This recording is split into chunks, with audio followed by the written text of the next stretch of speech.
Un excellent jour du Seigneur à toi, bien-aimé dans le Seigneur. Je suis ravie de pouvoir te retrouver dans cette 26e journée de jeûne et de prière où nous allons partager ensemble la parole de Dieu autour de la vie du prophète Osée. Je vous laisse avec la louange et l'adoration. Nous sommes avec la chorale liturgique Exode 2 en Côte d'Ivoire. Il n'a point changé, son nom c'est Yahweh. Ce qu'il a prévu pour moi, il le fera. Il n'a point changé, son nom c'est Yahweh. Ce qu'il a prévu pour moi, il le fera. Il le fera.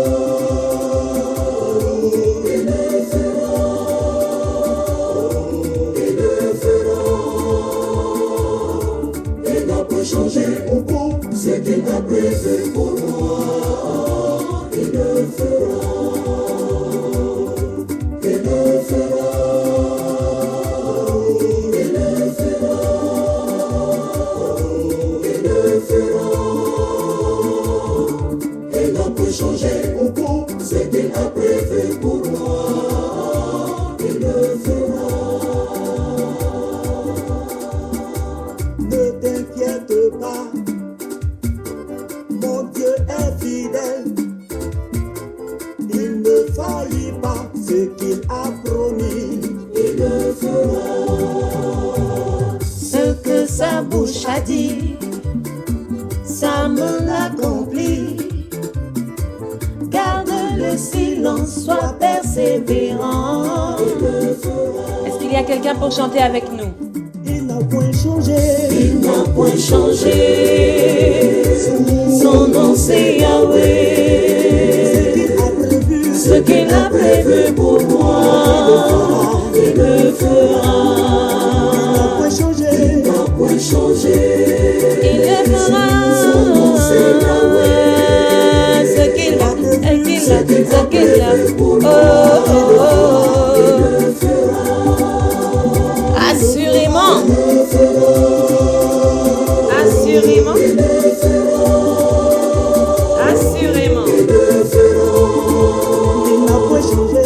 Il n'a pas changé ce qu'il a prévu pour moi, il le fera. Il le fera. Il le fera. Il est fidèle. Jésus-Christ n'a point changé. Il n'a pas changé ce qu'il a prévu pour moi, il le fera.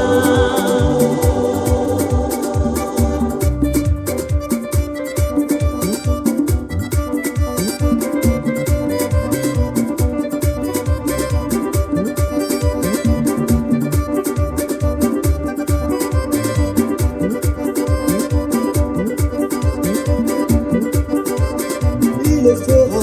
Il le fera. Pour ta famille, il le fera. Il le fera. Pour ton mariage, il le fera. Il le fera. Pour ton travail, il le fera. Il le fera. Pour ta bénédiction, il le fera. Il le fera. Assurément, Il le fera. Il le fera. Il le fera. Il n'a pas changé ce qu'il a prévu pour moi, il le fera. Amen, amen, amen, amen. Ma situation dépend de toi. Oh éternel, témoin d'amour, et tout va changer.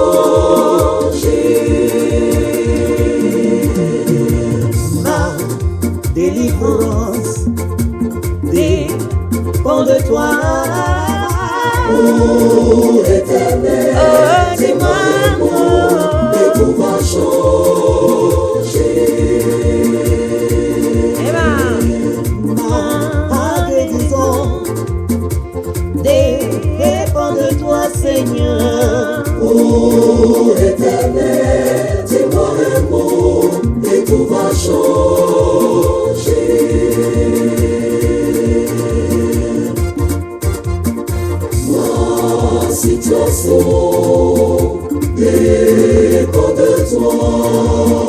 Oh éternel, dis-moi un mot et tout va changer.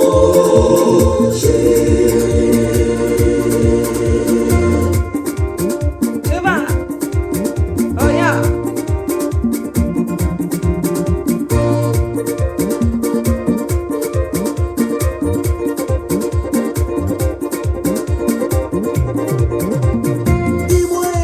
Dis-moi un mot et tout va changer.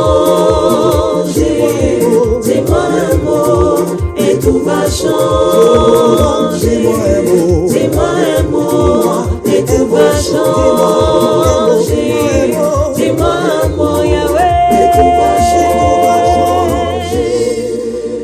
Alléluia, alléluia, amen, amen, amen. Bien-aimés dans le Seigneur, bien-aimés peuple de Dieu, je suis très heureuse de pouvoir entrer dans cette nouvelle journée avec chacune de vous dans le ministère de la clinique spirituelle. Comment allons-nous les uns les autres, les uns avec les autres? Aujourd'hui, bien-aimés, nous allons parler ensemble du prophète Osée. Est-ce que quelqu'un est déjà bien installé? Est-ce que quelqu'un est dans la joie? Parce que oui, il y a le Dieu des prophètes et nous sommes dans la dernière journée où nous allons parler de ces prophètes-là parce que, bien aimé, le programme des semaines suivantes est chargé dans une autre dimension, la dimension de l'Arche de l'Alliance et la dimension de notre alliance à nous-mêmes avec le Seigneur. Oui, nous avons parlé tout au long de cette semaine des prophètes de l'Ancien Testament. Nous avons parcouru des prophètes, n'est-ce pas, bien-aimés dans le ciel, tels que Ézéchiel. Nous avons parcouru des prophètes tels que Élie, tels que Samuel. Il y aurait encore à parcourir, il y aurait encore à dire sur les différents prophètes, mais nous n'avons que 7 jours dans la semaine.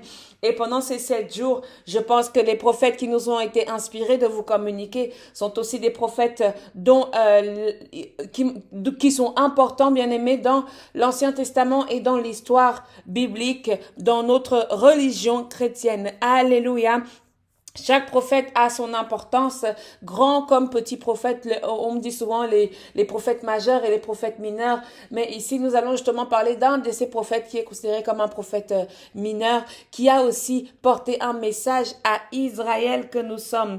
Alléluia. Est-ce que quelqu'un est encore un peu chez lui en ce moment où nous allons partager ensemble un chant qui dit « Il est sous nos pieds ». Est-ce que quelqu'un connaît ce morceau, cette musique qui met dans une disposition incroyablement incroyable pour entrer dans l'adoration? Oui, c'est dimanche, c'est notre dernière journée où nous allons parler des prophètes. Bien sûr, nous pouvons les mentionner dans les différentes prédications, mais oui, nous aurons clôturé notre semaine avec joie.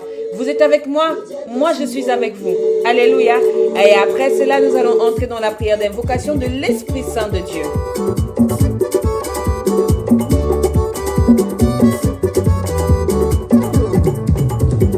Le diable est sous nos pieds. Il est sous nos pieds. Le diable est sous nos pieds.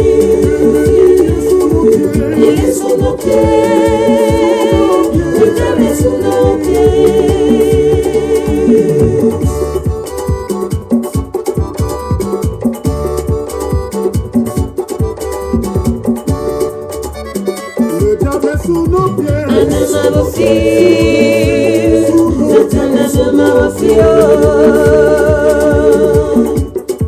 Si nous marchons Avec Jésus, rien ne pourra nous ébranler.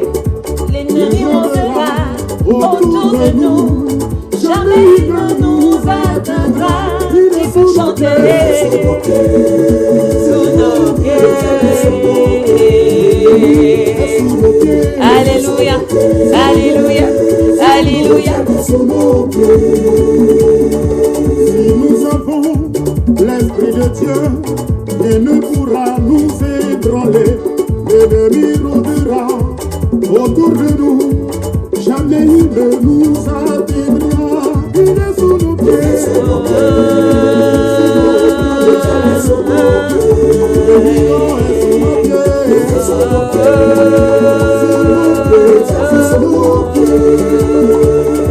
On y va. Hey. Piétinons-le, laisse nos pieds. Sous nos pieds, Marchons sur lui, laisse nos pieds. sous nos pieds, Écrasons, il laisse nos pieds. sous nos pieds. Dominons-le, il est sous nos pieds. Le chômage. Alléluia, alléluia, bien-aimés dans le Seigneur. Nous avons eu nos 10 minutes de louange, 10 minutes d'adoration. Je vais nous inviter maintenant, bien-aimés peuple de Dieu, à invoquer le Saint-Esprit de Dieu au milieu de nous. Seigneur, notre Dieu, notre bon Père, nous te bénissons, nous te rendons des actions de grâce, nous te disons infiniment merci pour tout ce que tu ne cesses de faire et d'accomplir pour nous, ton peuple. Oui, Seigneur, notre Dieu, tu es amour, tu es vie, tu es vérité. Merci de prendre possession de ce temps de prière. Merci de prendre possession, Seigneur, de ce moment de partage autour du pain quotidien. Éternel, nous comptons sur toi, nous ne comptons que sur toi, Père éternel, parce que tu sais mieux que nous ce qui est bon pour nous. Tu sais mieux que nous, Père éternel, là où tu veux nous emmener afin que nous soyons des personnes dignes de toi. Merci, Seigneur, de faire taire toute voix qui ne t'honore pas. Merci de faire taire et de reculer loin de nous les esprits de perturbation, les esprits de distraction, les esprits de déconcentration. Mets-nous, Seigneur, dans une disposition parfaite et convenable pour te prier. Oui, Saint-Esprit de Dieu, descends au milieu de ton peuple, renouvelle ta présence au milieu de nous, remplis-nous de toi, inonde-nous de toi, inonde-nous, Saint-Esprit de Dieu, par ta main puissante agis. Viens utiliser le pouvoir de ma langue pour semer ta parole, Seigneur, au milieu de ton peuple. Éternel Dieu Tout-Puissant, merci. Merci pour cette 26e journée. Merci pour cette 4e semaine qui s'écroule dans ta présence. Merci parce que en toute situation, tu as été avec nous. Tu nous as accompagnés, tu nous as fortifiés, tu nous as éclairés. Oui, Père éternel, je sais que tu nous pardonnes déjà parce que tu es ce Dieu de compassion qui voit la volonté et l'effort de ses enfants et qui ne nous condamne pas. Merci. Merci pour ton pardon. Merci Seigneur pour ta miséricorde. Merci Seigneur pour ta compassion. Au milieu de ton peuple que nous sommes, dans le nom de Jésus-Christ, nous t'avons prié. Alléluia. Amen.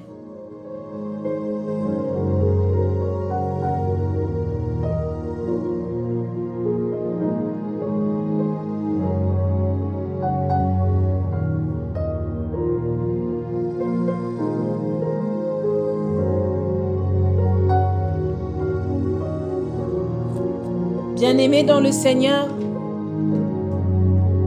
tout au long de la semaine, tu as découvert avec le ministère de la clinique spirituelle. Si tu ne les connaissais pas encore, nous avons pu partager ensemble la mission des prophètes. Dans notre 20e journée de jeûne et de prière, le pain quotidien nous a parlé de la mission des prophètes. Dans les actions prophétiques, la parole prophétique, la transmission et le leader.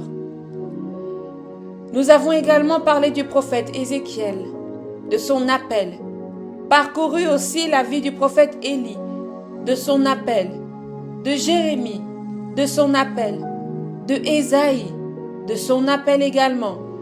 Et hier, nous avons partagé ensemble le prophète Samuel. Et aujourd'hui, bien-aimés dans le Seigneur, merci de t'unir avec moi dans le partage du prophète Osée. Alléluia.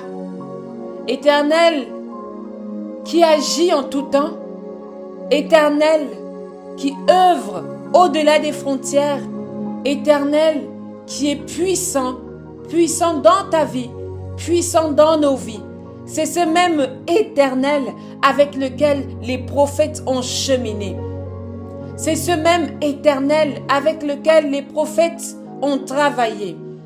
Ces prophètes n'avaient pas des accessoires bien compliqués, mais ils avaient un nom à la bouche. Éternel. Éternel. Un nom à la bouche. Éternel. Et c'est ce Éternel-là qui les conduisait, qui les a conduits et qui les conduit même encore dans nos vies aujourd'hui où certains d'entre nous sont appelés à la manière d'Ézéchiel. Certains d'entre nous sont appelés avec des visions. Certains d'entre nous sont appelés au milieu d'un règne d'un roi. Certains d'entre nous sont appelés lorsqu'ils sont encore enfants. Certains d'entre nous sont appelés pour être juges. Certains d'entre nous sont appelés parce que la maman avait dit qu'elle donnera cet enfant au service de l'Éternel. Et c'est comme ça que le Seigneur nous recrute. Il recrute ses serviteurs, il recrute ses prophètes. Et il t'a peut-être recruté toi aussi. Et nous le bénissons pour cela. Parce que lorsque le Seigneur t'appelle à son service, c'est une bénédiction, bien-aimé dans le Seigneur. C'est une bénédiction. Et la bénédiction du Seigneur enrichit. Et celle-ci n'est suivie d'aucun chagrin. Alléluia. Aujourd'hui donc, nous parlons du prophète Osée. Mais d'abord, que veut dire oser? Pas oser en français dans le sens où oser faire quelque chose, oser demander cette personne en mariage, oser l'inviter à un dîner, oser demander ton premier encart. Non, c'est pas ce oser-là. Oser ici veut dire salut, le salut. Le nom de ce prophète, Osée, fils de Béri, qui va exercer son ministère sous le règne du roi Jéroboam en Israël. Il exercera aussi sous le règne de Ézéchias. Alléluia. Osée, un prophète bien particulier qui va épouser, comme l'Ancien Testament aimait bien les appeler, une prostituée. Et ce couple va donner naissance à Jizreel, signe de châtiment de la maison de Jéhu pour le sang versé. Osée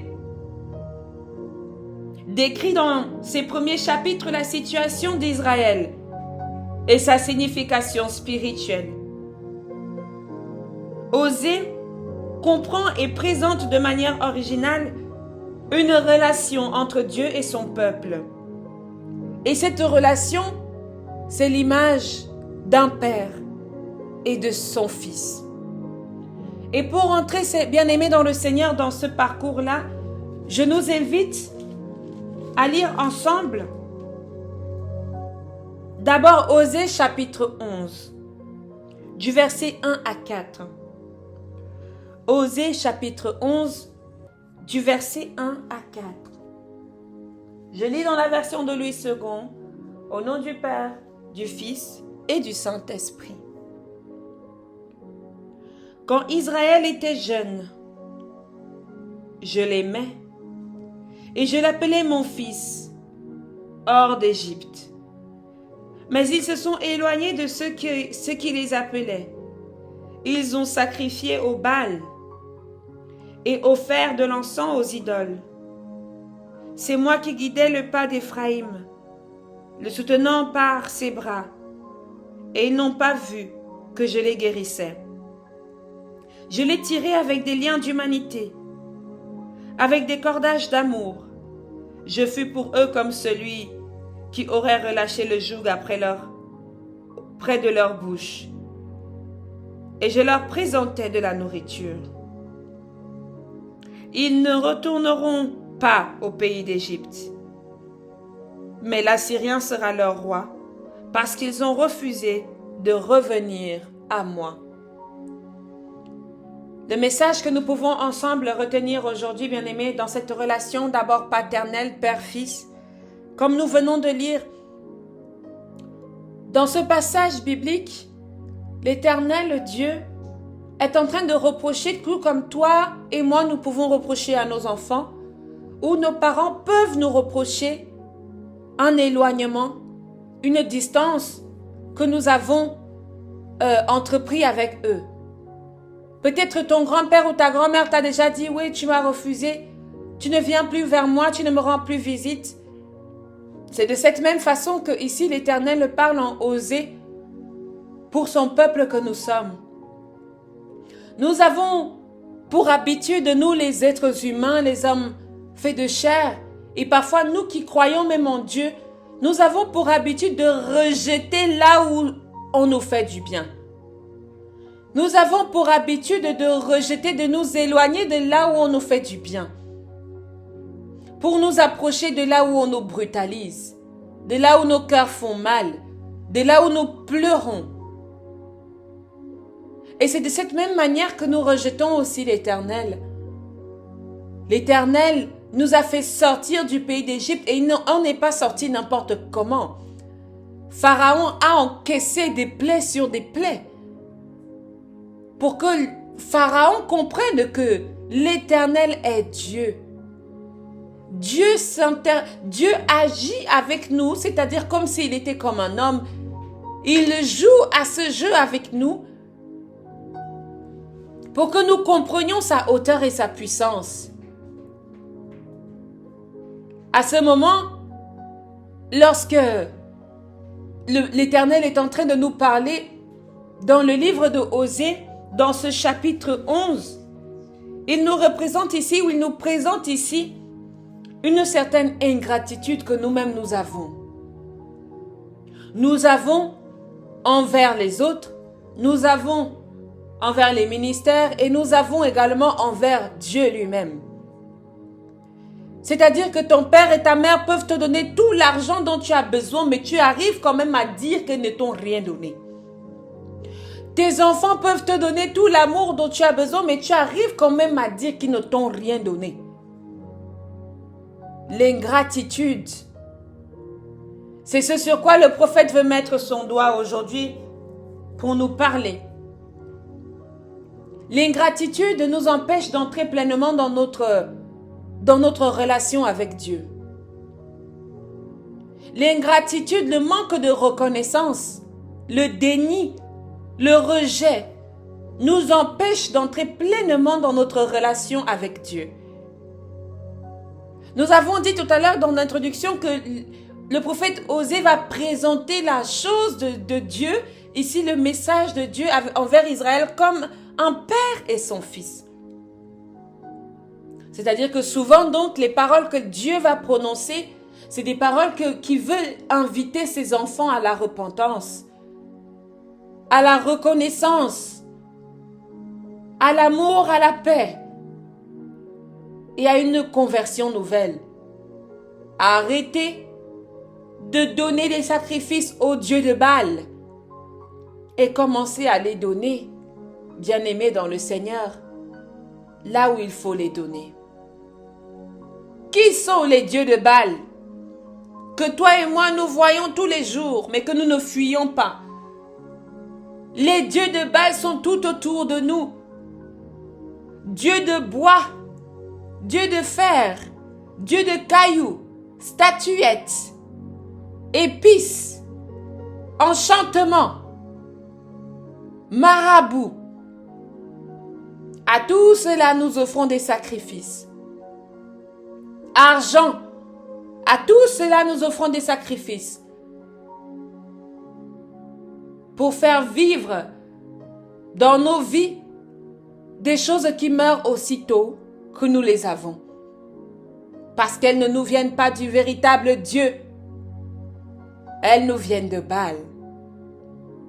Quand Israël était jeune, je l'aimais. Je l'aimais, va dire l'Éternel. Quand Israël était jeune, je l'aimais.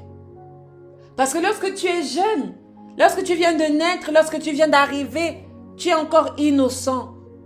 Quoique il y a des jeunes d'aujourd'hui, vraiment, on se pose des questions. Mais lorsque tu es jeune, lorsque tu es encore enfant, on ne peut que t'aimer. Parce que tu inspires une pureté. Tu inspires une innocence. Tu inspires une joie. Et l'Éternel va dire, je l'appelais mon fils hors d'Égypte. Je l'appelais mon fils hors d'Égypte. C'est-à-dire que nous sommes en Égypte, nous sommes dans le martyre, nous sommes dans la difficulté. Et il y a un petit cri en toi et moi qui sort et qui atteint le cœur de Dieu. L'Éternel se dit, non, il faut que je sorte ma fille de là. L'Éternel se dit, non, il faut que je sorte mon fils de là. Lorsqu'il est en train de te sortir de là, vous prenez, je vais prendre un petit peu une image moderne pour que tu comprennes. Je viens te sortir de prison, et puis maintenant, toi et moi, nous entrons dans le bus. Oh, je t'appelle mon fils, parce que je suis ravie de te retrouver. Je t'appelle ma fille, parce que je suis ravie d'être à nouveau avec toi et connectée avec ce peuple, ces enfants que j'ai toujours cherchés, ces enfants que Dieu a toujours demandé. Est-ce que quelqu'un comprend avec moi cette image où tu t'en vas sauver quelqu'un que tu sais qu'il a besoin de toi? Il avait besoin de toi. On avait besoin de Dieu en Égypte. Et il nous a sauvés. Et après l'Exode, il y eut des livres et des livres et des livres et des livres. Et nous sommes ici dans Osée. Osée qui nous fait voir et comprendre qu'une fois que nous avons été libérés, une fois que nous avons été sauvés, nous ne trouvons rien de mieux à faire que d'aller donner des sacrifices aux prophètes de Baal. Que t'arrive-t-il, mon fils? Que t'arrive-t-il, ma fille? Où l'Éternel t'a touché, l'Éternel t'a transformé et tu investis aux prophètes de Baal. Baal qui est même dans ta maison, parfois ces gens sont dans nos familles. Vous leur donnez votre temps, vous leur donnez votre énergie. Et vous ne récoltez rien, nous l'avons vu avec Élie. Élie leur a dit, je prends un taureau, vous prenez un autre. Élie a versé de l'eau autour de son taureau, c'est-à-dire qu'il n'y avait pas moyen que le feu vienne de quelque part. Ces gens sont parfois dans ta ville, sont parfois dans ta famille. Tu leur donnes des choses, tu leur donnes ton temps, tu investis chez eux. Alors que eux, ils te bouffent, ils te mangent, ils sucent ton énergie, ils te consument et tu ne te vois pas être consumé. Que te donne Baal que Dieu ne peut pas te donner? Est-ce la joie du cœur? Est-ce les cadeaux, les finances? Ou bien aimé dans le Seigneur, la joie que Dieu te donne à l'intérieur de ton cœur lorsque tu te lèves le matin? Profite à ta personne. Mais ils se sont éloignés de ceux qui les appelaient. Ils ont sacrifié au Baal et offert de l'encens aux idoles, aux statues, aux sculptures. Nous offrons un tas de choses. Quand il s'agit d'offrir des choses, il y a quelque chose qui me frappe, bien-aimé dans le Seigneur, dont j'aimerais partager avec vous. Il y a des véritables serviteurs de Dieu dans le monde, vous savez. Mais ces véritables serviteurs de Dieu cherchent un franc pour vivre, ils ne voient pas. Mais il faut voir comment les serviteurs de Baal prospèrent. Ils vendent le faux. Ils vendent de faux témoignages, de fausses expériences. Et ils vivent. Jusqu'à ils ont des voitures, jusqu'à ils construisent, jusqu'à. Et quand tu cherches et tu vois le véritable homme de Dieu, il est habillé de manière à ce que tu ne reconnais même pas que c'est lui. Et on se donne des excuses à nous-mêmes dans notre esprit en disant que oui, je préfère donner mon offrande là-bas parce que je ne sais pas quoi, parce qu'il y a beaucoup plus de monde. Comme toi, tu n'as pas de monde, ça veut dire que ton église ne fonctionne pas. Combien de fois il a fallu vous montrer des images sur Facebook où même les réseaux sociaux disent que ce n'est pas une question de multitude. C'est une question de qualité. Le chrétien ne doit plus être ce chrétien suiveur, ce chrétien mouton qui marche là où il y a le plus de personnes. Je souhaite que tu sois ce chrétien qui vive pleinement sa relation avec Dieu. Ce chrétien qui vit pleinement dans sa connexion avec Dieu. Ce chrétien qui comprend la volonté de Dieu dans sa vie. Ce chrétien qui parle avec son Dieu Sers ton Dieu dans le ministère où tu sais que tu te déploies, pas que tu t'enfermes. Sers ton Dieu dans un ministère où tu sais que tu grandis et pas que tu diminues. Entrer dans la véritable relation avec Dieu nous éloigne de l'ingratitude. Parce que tu apprends à connaître en chacun une qualité. Dieu nous a tirés de plein de nos situations. Il nous a tirés avec amour, dit la parole de Dieu. Avec des liens d'humanité. Quand je dis que bien-aimé, parfois Dieu, il pourrait faire tellement de choses, mais il ne le fait pas. Il veut le faire selon notre langage. Dieu te dit, ok, tu parles allemand, alors nous allons le faire à la manière des Allemands. Il nous parle avec notre langage. Osée n'a que très peu de chapitres, mais chacun de ces chapitres porte un message. Ce n'est pas aujourd'hui ma volonté, bien-aimé dans le Seigneur, de te faire intégrer un message de tristesse. Mais je veux réveiller quelqu'un avant de venir à quelque chose de bon. Je veux te dire aujourd'hui, bien-aimé dans le Seigneur, que tu as découvert tout au long de cette semaine différents prophètes qui ont amené différents messages à Israël. Je t'ai aussi amené, bien-aimé, à travers ce ministère, différentes prédications, différents messages, lequel est celui où tu te sens touché, identifié, où tu sais que là, l'Éternel t'a parlé, là, l'Éternel t'a pointé du doigt, là, l'Éternel veut que tu te réveilles dans une dimension. Peut-être qu'aujourd'hui, quelqu'un vit dans une sorte d'ingratitude, manque de reconnaissance. On prend tout pour acquis et on prend Dieu aussi pour acquis. Parce que les choses que nous achetons, nous les avons de manière facile.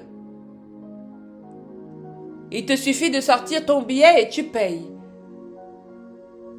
Alors qu'avec Dieu, c'est différent. Il faut beaucoup de temps, de patience, d'investissement.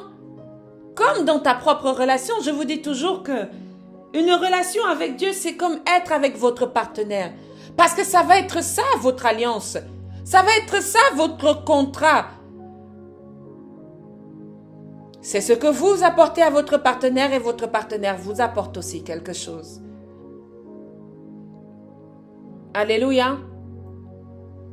Lorsque tu es dans une véritable relation avec Dieu, il n'y a pas que réprimande, il n'y a pas que difficulté, il n'y a pas que challenge comme nous avons pu le voir, il y a aussi énormément de bonnes nouvelles. Acceptons la méthode de Dieu. Vous savez ce que c'est que la méthode de Dieu? Dieu ne veut pas construire une maison sur un terrain qui n'est pas solide. Alors Dieu va commencer dès la base, solidifier le terrain et ensuite, bien-aimé dans le Seigneur, construire la maison. S'assurer d'avoir les matériaux de qualité. Et c'est comme ça que l'Éternel travaille avec chacun de nous. Ne crains pas lorsque l'Éternel te secoue. C'est qu'il est en train de remuer la terre pour que tu aies de bonnes fondations. Ne crains pas lorsque l'Éternel nous châtie. C'est qu'il est en train d'évoluer, de faire développer en nous une capacité dont nous avons besoin pour la destinée qui est la nôtre. Oui, voici pour vous une nouvelle que j'apporte. Et je vous l'apporte dans Osée chapitre 2. Chapitre 2, verset 18. Je lis au nom du Père, du Fils et du Saint-Esprit jusqu'au verset... Allez, on verra bien. Selon là où l'Éternel me dira de m'arrêter. Mais je commence au verset 18. En ces jours-là, dit l'Éternel, tu m'appelleras mon mari. Et tu ne m'appelleras plus mon maître. J'ôterai de sa bouche les noms des Baals, afin qu'on ne les mentionne plus par leur nom. En ce jour-là, verset 20, je traiterai pour eux une alliance avec les bêtes des champs, avec les oiseaux du ciel et les reptiles de la terre. Je briserai dans le pays l'arc, l'épée et la guerre. Et je les ferai reposer, oh my God, avec sécurité. Est-ce que je peux m'arrêter ici? Je vais relire pour quelqu'un qui a été troublé pendant que je lisais. En ces jours-là, dit l'Éternel, tu m'appelleras, mon mari. Oh my God. Et tu ne m'appelleras plus mon maître. J'ôterai de sa bouche les noms de Baal afin que l'on ne les mentionne plus par leurs noms. En ce jour-là, je traiterai pour eux une alliance avec les bêtes des champs, les oiseaux du ciel et les reptiles de la terre. Je briserai dans le pays l'arc, l'épée et la guerre, et je les ferai reposer avec sécurité.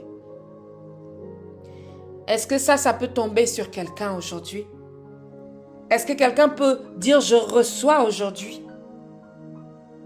Parce que lorsque, bien-aimés dans le Seigneur, nous avons parcouru déjà depuis plusieurs semaines, si nous faisons quelque part un petit récap, n'est-ce pas?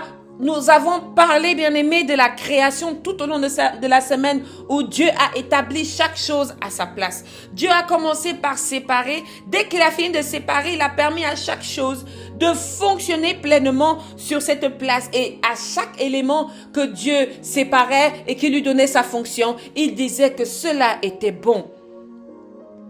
Dieu nous a parlé tout au long de la semaine suivante, celle du 4 au 10 novembre, des différents partis. Les parties qui composent une alliance biblique. Nous avons défini ensemble ce que c'est qu'une alliance, la fidélité dans une alliance, le parti de Dieu, la réponse humaine, l'amour de Dieu dans l'alliance, le rôle de la loi dans l'alliance et l'engagement. L'engagement qui veut dire en fait le mariage, la signature, l'accord où vous êtes OK, chaque partie est OK. Dans chaque partie, bien-aimé dans le Seigneur, vous vous souvenez avec moi des alliances patriarcales. C'est important que lorsqu'on va se marier, on regarde aussi ceux qui se sont mariés avant nous. N'est-ce pas? Les alliances patriarcales sont là pour ça. De regarder ceux qui ont été aussi en alliance avec Dieu avant toi et moi. Avant nous aujourd'hui. Parce que nous sommes des descendants bien-aimés de ces alliances-là. De ces accords, de ces contrats. Il a travaillé avec ses patriarches. Il a aussi travaillé avec les prophètes. L'alliance n'a pas été uniquement qu'avec les patriarches. Il a aussi travaillé avec des gens qui avaient la vision, qui avaient des dons spirituels, à qui il donnait des dons spirituels. Ton don spirituel n'est pas un blocage ou une limitation par rapport à ton service. Au contraire, bien-aimé dans le Seigneur, ton don spirituel est cette chose, cet élément-là, cet outil-là dont Dieu a besoin pour que, bien-aimé dans le Seigneur, son service et sa parole puissent être transmises partout, là où il le souhaite. Et nous clôturons avec Osée. Osée qui nous dit aujourd'hui, en ce jour-là, dit l'Éternel, tu m'appelleras mon mari. Nous avons parlé tout à l'heure, n'est-ce pas, du partenariat dans notre relation avec Dieu. Qu'est-ce que tu es prêt à faire pour ton mari? Qu'est-ce que tu es prêt à faire pour ta femme? Qu'est-ce que tu es prêt à faire pour ce partenaire avec qui tu es? Ce n'est pas qu'une question de bouche, c'est une question d'engagement. Parce que Dieu, lui, il nous montre qu'il est prêt à faire des choses pour nous.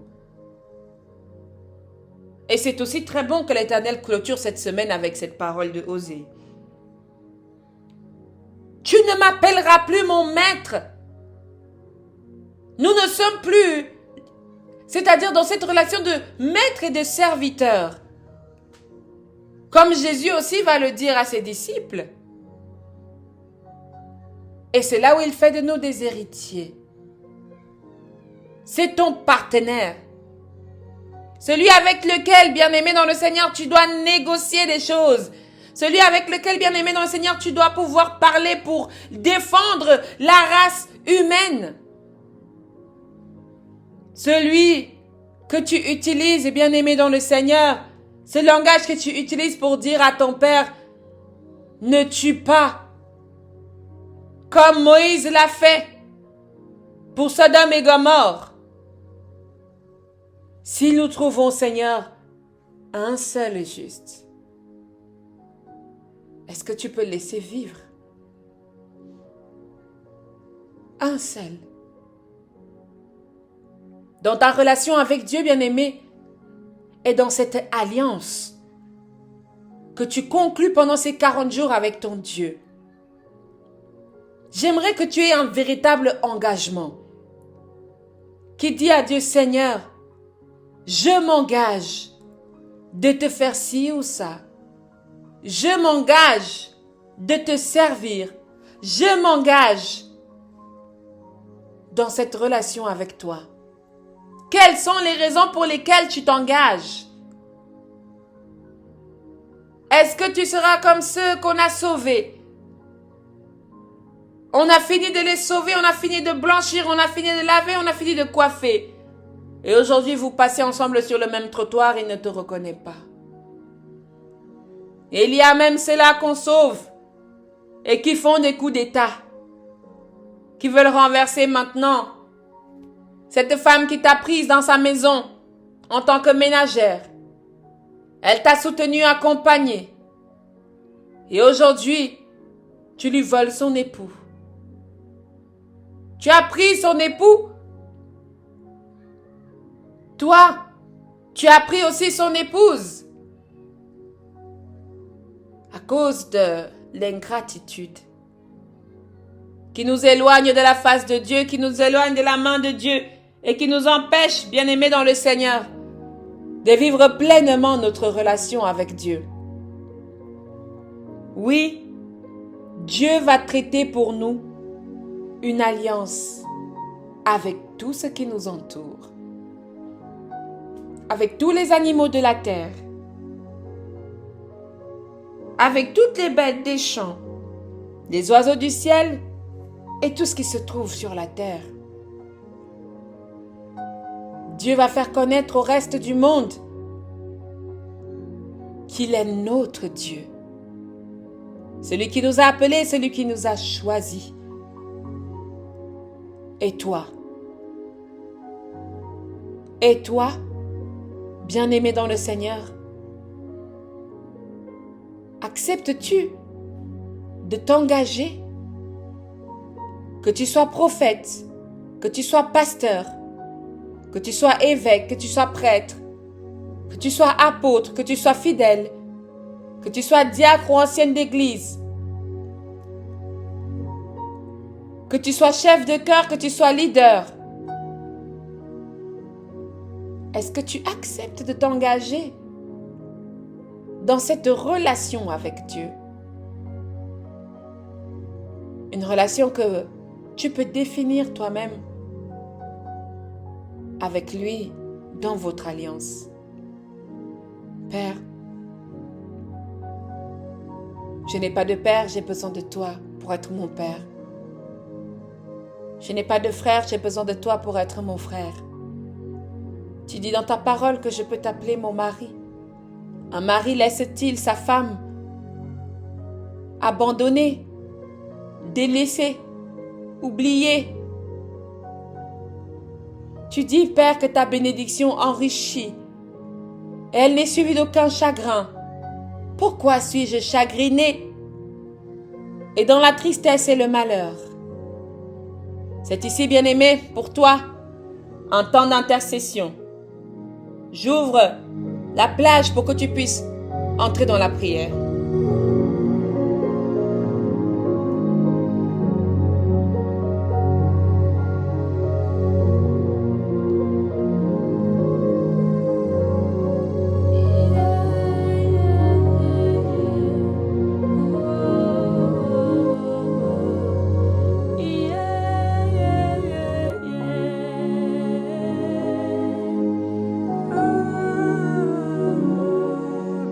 Ça va.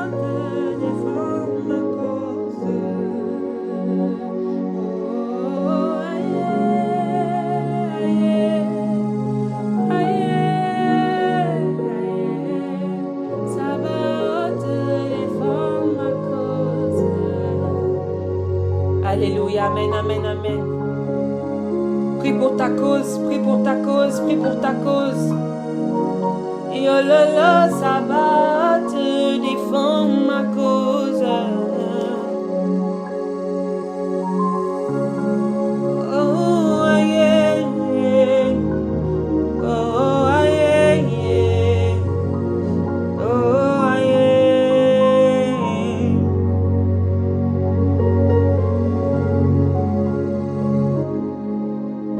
Je vais inviter chacun de nous, bien-aimés, à lire le prophète Osée, qui est un livre qui nous apprend comment Dieu utilise notre langage. Parfois un langage que nous avons triste, choquant, pour transmettre son message à son peuple. L'Éternel va utiliser ici l'exemple d'un couple, d'un foyer, pour transmettre un drame conjugal, pour faire savoir à son peuple aussi la souffrance qu'il est en train de causer à tous les deux parties. Une souffrance causée par, comme nous l'avons dit tout à l'heure, l'ingratitude et bien d'autres choses. C'est à notre tour maintenant de retourner vers le Seigneur et de cheminer avec lui. Alléluia. Amen. Amen. Amen. Je nous laisse bien aimer dans le Seigneur avec le 18h qui va clôturer notre journée de jeûne et de prière. Et je vous invite à recevoir pleinement, bien aimé, le 21h. Le 21h, celui-là qui est un regroupement de 3 intercesseurs pour prier, 3 intervenants qui prient, qui intercèdent pour différents cas, différentes causes. Bien-aimés dans le Seigneur, écoutez ces intercessions parce que dedans, il y a Dieu, il y a la délivrance, il y a la main de Dieu qui agit en chacun de nous. Ce sont des personnes qui jeûnent depuis des semaines et des semaines, qui ont commencé des semaines avant le jeûne du ministère et qui se sont mis à disposition pour venir en aide à notre prochain.